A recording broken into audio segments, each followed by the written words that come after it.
प्रार्थना ईश्वर से बात करने की एक आध्यात्मिक प्रणाली है। प्रार्थना में हृदय बोलता है और विश्व सुनता है। प्रार्थना करना जिसे आता है वह बिना किसी जप तप योग साधन किए ही अपनी हृदय की बात ईश्वर तक पहुंचा देता है।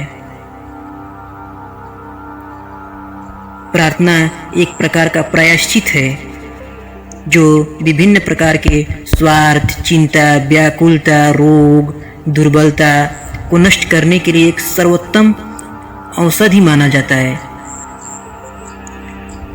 और सबसे बड़ी बात यह होती है कि क्रोध और घमंड जैसी दुर्गुणों के लिए एक सर्वोत्तम साधन होता है।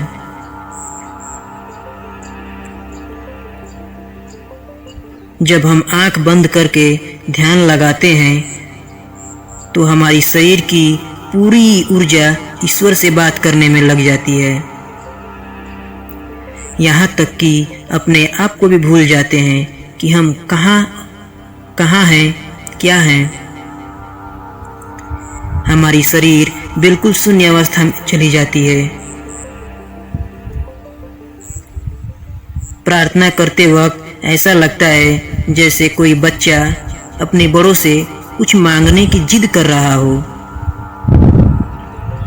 जब हम प्रार्थना करते हैं तो ऐसा महसूस होता है जैसे हमारी आत्मा परमात्मा से सीधे बात कर रही है। जब हमारी प्रार्थना करने की नियति साफ और सही होती है तो प्रार्थना के दौरान जो चीज़ आपने मांगने की अपील की होती है वो 100% पूरी होती है। प्रार्थना वो शक्ति है जो किसी असंभव काम, विषम परिस्थितियों, बाधाओं से निकलने में मदद करती है। प्रार्थना असत्य से सत्य की ओर, पाखंड से वास्तविकता की ओर, अंधकार से दिव्य प्रकाश की ओर तथा मृत्यु से अमरता की ओर ले जाने वाली तेजोमय प्रभा है। विश्व का इतिहास उठाकर देखो, भारत की प्राचीनतम इतिहास उठाकर देखोगे तो पाओगे कि अनेकों ऋषि मुनियों ने वनों में, जंगलों में, पहाड़ों में महीनों वर्षों तप और प्रार्थना के बल पर भगवान को अपने समक्ष आने पर मजबूर कर दिया है और असंभव कार्य को संभव करवाया है।